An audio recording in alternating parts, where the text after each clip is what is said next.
আদেশ করুন মরা হাঁসের বাচ্চা। রাজ্যের কি খবর? শুনেছি আমাদের সেনাপতি নাকি আমাদের প্রজার মেয়ের সাথে কি করেছে। আমার গু সাফ করবেন হুজুর। আমার গু নয়, বেত্তমিজ বলবেন। আমার প্রস্তাব মাফ করবেন। শুনেছি আমার রাজ্যের প্রজার মেয়ের সাথে আমাদের সেনাপতি নাকি কি করেছে।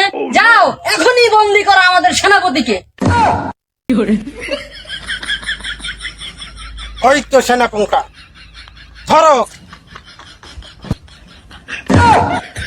চল, মহারাজ তোকে বন্দি করতে বলেছে, চল। মরা হাঁস, আমার গু সাফ করবেন।